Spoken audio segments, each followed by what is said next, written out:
Milenial sekarang cemen banget gitu. Otaknya tuh nggak berkembang, nggak pernah ujian nasional nggak ada. Berarti kan lulusan Indonesia itu tidak teruji karena nggak pernah diuji. Siswa ini atau si lulusan ini, Gen Z ini emang nggak pernah disituasikan tertekan gitu. Jadi ditekan sedikit penyet gitu. Podcast with Sensei.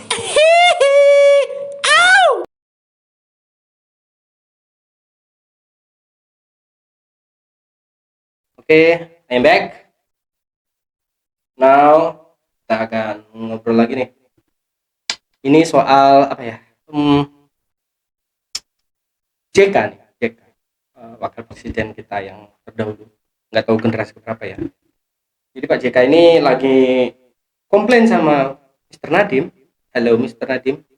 Lu dikomplain sama Pak JK karena lu nggak proper jadi menteri. Please. Kenapa? Beliau bilang, anjir. Lu dikritik sama Pak JK. Ini nusuk banget.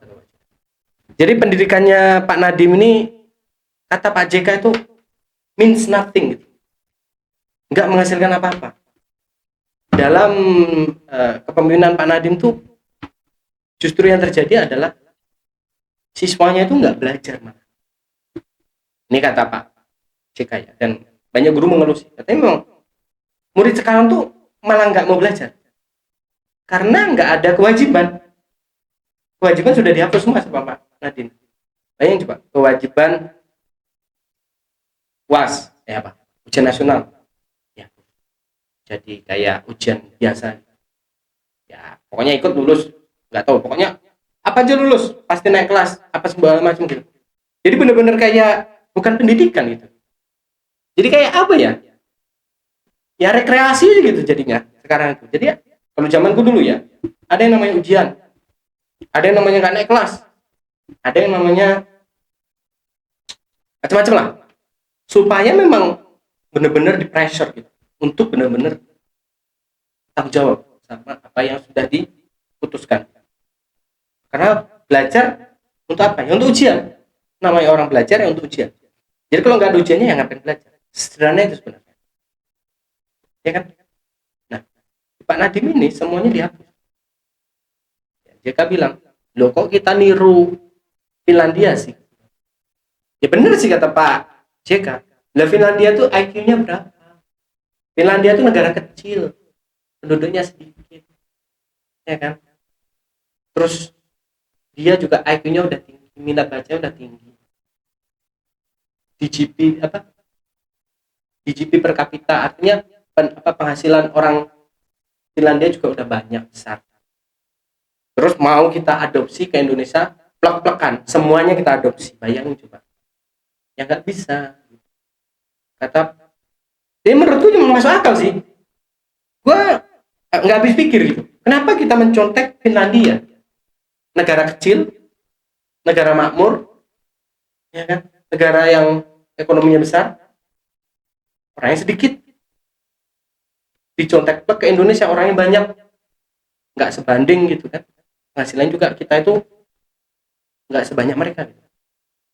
Kenapa kita nggak nyontek Cina? Kita nggak nyontek India, ya kan? Kenapa? Gitu. Itu sebuah pertanyaan. Karena apa?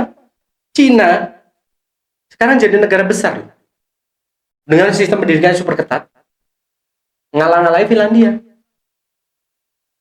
Terus berikutnya lagi India pun sama gitu.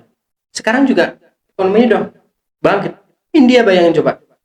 Walaupun mereka makannya kobok-kobokan, makan pakai kuah enggak adalah pokoknya kayak makanan ternak gitu. Itu kan selera ya. Cuma gini, India itu sekarang bisa landing ke bulan. Bayangin coba. Bisa nurunin apa tuh namanya? Airspace ke bulan. India. Finlandia bisa nggak? Nggak bisa. Cina sama. Cina juga bisa terbangin ke bulan. Roket ke bulan. Finlandia bisa nggak? Nggak bisa. Terus kenapa kita niru Finlandia ya? Jadi sekali lagi ini kesalahan Nadiem dalam mengambil contoh referensi. Akhirnya yang terjadi sekarang apa?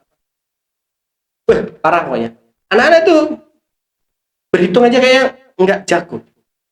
Anak SMA, apalagi anak, aduh, pokoknya parah. Berhitung nggak bisa, plus minusnya nggak bisa. Coba, min satu dikurangi min satu berapa? Berapa? Min satu dikurangi satu berapa? Hah? Min satu dikurangi satu. Nah, ini loh. Dulu saya Nadim. Dulu saya Nadim. Padahal kalau min satu dikurangi satu, ya tetap min. Tapi dua, min dua. Loh, kalau iya loh, gimana sih? Masih anak-anak ini sudah aneh banget. Sekarang gini aja, 2 dikali min 2 berapa? Lah, ayo aja Pak, itu lulus. Parah. Kalau plus kali min ya hasilnya min. Astaga. Mbak Nadim, apa yang kamu lakukan? Jadi melalui JK, ya, ini mewakili guru. Protesnya guru diwakili oleh JK. Luar biasa Pak JK ini. Kenapa nggak dari kemarin Pak? Ini kayak udah telat gitu Pak. Pak JK tuh kayak, ya, kenapa nggak dari kemarin gitu. Jadi Pak JK turun gunungnya telat. Tapi ya mungkin karena ini masanya Pak Jokowi udah mau habis. Jadi ya udahlah, sobat lah. Jadi menterinya dia daripada di menterinya yang kalian hajar gitu. Karena menteri dikasih kewenangan sama Pak Presiden, kerjanya nggak bener ya. Harusnya si menteri yang diserang. Itu kayak Pak Rocky dan Pak yang lain, coba serang-serang menterinya dulu dah. Karena memang eksekusi itu adanya di menteri. Ya kan, semua menteri itu eksekusinya di menteri. Sementara presiden tuh dia jabatan politik, Pak Rocky dan yang lain. Itu aja jabatan politik. Artinya apa? Ganti menteri kan nggak mungkin juga 1 hari 2 hari. Misalnya nih, oh ini kerja ekonominya jelek, oh ini kerja pendidikan kita jelek, terus bapak nuntut atau pengamat itu nuntut Pak Jokowi, ya dirasa nggak bisa, karena ini politik. Jadi kalau memang pengen ya kan, perubahan itu terjadi secara signifikan, pengkritik itu harusnya ngeritiknya menteri, jangan dikritik presiden, karena presiden jabatan politik gitu. You kalau tahu makan ini kurang garam, jangan lu komplain sama owner restoran, ya kan? Kalau mau solusinya datang lebih cepat, ya komplain sama yang masak gitu loh. Ini garammu kurang, oh ya Pak, saya baiki, saya kasih garam, kan langsung solusi kan dapat. Tapi kalau lu komplainnya ke yang punya restoran, itu kan tujuan lu sebenarnya bukan pengen makan makanan itu jadi enak, lu hanya cuma pengen dinotis aja sama yang punya owner. Oh ini orang ya, wah vokal, kan gitu doang jadinya. Jadi kritis oposisi Indonesia juga kritiknya nggak akurat. Harusnya yang dikritik ya orangnya aja, langsung to the point. Oh ini, wah banyak utangnya, yang dikritik ya langsung aja. Misalnya nih, Bu Sri Mulyani, kenapa sih Bu utang terus? Ya gitu lebih enak. Paling Bu Sri Mulyani bisa langsung jawab. Tapi kalau yang dikritik Pak Jokowi kan nggak mungkin juga Bu Mulyani mau ngomong. Oh, kan yang kalian kritik Pak Jokowi. Nanti kalau saya ngomong kan lancang kan gitu. Jadi oposisi itu kayaknya selama 10 tahun ini ngeritiknya Pak Jokowi terus. Gak pernah menterinya dikritik. Akhirnya apa ya, menterinya ya, oh iya ya kan ya dikritik Pak Jokowi. Jadi santai aja menteri. Ngomong-ngomong juga nanti, wah kan yang dikritik sih Pak Jokowi bukan saya. Jadi kalau menemukan masalah di lapangan, ya tembak aja menterinya, langsung menterinya. Jadi enak menteri, langsung bisa mengambil sikap. Tapi ya banyak juga sih yang mengkritik Pak Nadiem di awal-awal. Banyak yang nggak percaya sama Pak Nadiem. Oke lah, awal-awal kita masih ya kasihlah kesempatan Pak Nadiem. Ya tapi makin lama makin aneh juga sih Pak Nadiem. Gimana ceritanya ujian nasional dicabut, itu aku nggak, sejak awal aku nggak setuju sih. Sumpah aku nggak setuju. Bayangin coba. Akhirnya apa yang terjadi? Milenial sekarang cemen banget gitu. Otaknya tuh nggak berkembang. Sorry itu sih, tapi emang nggak berkembang. Dia nggak bisa menemukan solusi. Harus ini. Gimana ya? Karena nggak pernah dia diuji otaknya, nggak pernah di-upgrade, nggak pernah dihadapkan dengan masalah. Padahal ujian-ujian itu adalah upgrade pikiran. Percuma dong belajar kalau nggak diuji. Karena ujian itu untuk ini loh, kalau kita ada masalah, kalau kita bisa menyelesaikan masalah itu kan kita langsung upgrade kan. Oh begini cara menyelesaikan masalah. Ya kan? Sama ketika dia stres di ujian nasional, terus dia lulus. Akhirnya dia mikir, oh gini cara menyelesaikan masalah ya. Oh gini caranya aku bisa menyelesaikan masalah. Oh caranya begini, aku begini. Kan itu, jadi dia mandiri. Ujian itu menciptakan kemandirian. Kalau nggak pernah diuji selama sekolah, bullshit, lo pasti lulus bakal apa ya gitu. Pasti bego gitu. Nah, pendidikan kita itu menghasilkan manusia yang belum pernah diuji. Lainnya coba nggak pernah ujian nasional, di ujian nasional nggak ada. Berarti kan lulusan Indonesia itu tidak teruji karena nggak pernah diuji. Terus banyak yang komplain, oh ya milenial apa Gen Z sekarang kok leto-leto ya iyalah, pendidikan ya salahkan Pak Nadiem, kenapa nggak pernah diuji, kenapa meluluskan orang yang belum pernah diuji. Kan pasti ada yang komplain nih, masa sih belajar selama 3 tahun, selama belajar selama 3 tahun kok ditentukan lulusnya sama ujian nasional doang, kan nggak adil juga. Oke gampang, ujian nasional tetap ada tapi 3 kali. Oh 3 kali, tiga-tiganya lo nggak lulus berarti emang lo bego gitu. Ya oke lah, nggak fair juga kalau ujian nasional cuma sekali. Anggaplah ujian nasional itu 3 kali. Kalau nggak lulus yang pertama, boleh coba lagi yang kedua, boleh coba lagi yang ketiga. Kalau tiga-tiga lulus ya udah, lu ngulang tahun depan. Nah, itu baru fair.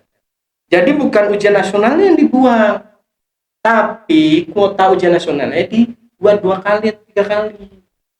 Gitu loh Pak Nadiem, please. Ujian nasionalnya tetap harus ada. Tapi ya itu tadi. Berarti kalau dia lulus yang pertama, nanti ijazahnya adalah ijazah lulus ujian nasional percobaan 1. Kalau dia lulus yang kedua ya ujian nasional lulusan percobaan kedua. Kalau percobaan ketiga lulusan percobaan ketiga. Kan enak. Jadi nanti si bos yang hire Gen Z dia akan lihat, wah kamu lulus yang pertama ya, wah pinter nih. Pasti kamu bekerja keras. Lulus yang kedua, wah ya lumayan lah. Gitu kan. Lulus yang ketiga pasti, waduh, kamu nggak pernah belajar nggak kok? Bisanya cuma lulusnya di trial ketiga. Nah, gitu. Jadi tanggung jawabnya akan kelihatan. Kalau dia orang yang bertanggung jawab, dia pasti lulus di gelombang pertama. Kalau dia mungkin bodoh ya, udah mencoba tapi IQ-nya mungkin kurang canggih, luluslah dia di kedua. Tapi itu fair, tetap ada ujian nasional. Jadi dia tetap belajar, kadang-kadang tetap belajar. Gitu loh. Daripada nggak sama sekali, please, come on man, nggak sama sekali. Apa itu pendidikan macam apa? Kenapa gue speaking sekarang? Karena gue ada waktu. Sebelum-sebelumnya yang gue ngoding, bikin lagu. Sekarang mau tak isi, ada podcast. Ya, jadi Pak JK, gue pro sama Pak JK. Tolong kembalikan pendidikan Indonesia menjadi yang lebih proper. Jadi kan Indonesia itu pendidikannya itu lebih menciptakan masyarakat yang bertanggung jawab. Jangan sekarang lulusan nggak pernah diuji. Kita yang akhirnya ngajarin itu gitu. Tapi ya gimana lagi ya, ini situasinya harus dikendalikan. Tapi dalam artian kasihan nanti yang lainnya nggak dapat kesempatan, perusahaan yang nggak nge-training, nggak ngasih apa, kasihan akhirnya dibuang tuh Gen Z gitu. Kasihan karena sedikit sekali perusahaan yang mau nge-upgrade karyawannya. Rata-rata kan mereka masuk ini nggak bisa diajak kerja ganti kan gitu kan, kasihan Gen Z kalau langsung dibuang. Bukan salah dia ya, karena salah pendidikannya, nggak pernah diuji, nggak pernah dinaikkan jiwa tanggung jawab. Nah, jadi ini akan berdampak negatif pada Gen Z kalau kita niru Finlandia. Karena apa? Karena dia nggak akan siap dengan tuntutan kerja pada akhirnya. Nggak pernah di pressure, dalam keadaan di pressure nggak pernah. Akhirnya apa? Toxic nanti. Wah ini kantor nggak healthy ya. Lupa aku istilah anak muda sekarang. Kantornya nggak healthy kan, Bukan nggak healthy atau nggak sehat kalau nggak apa.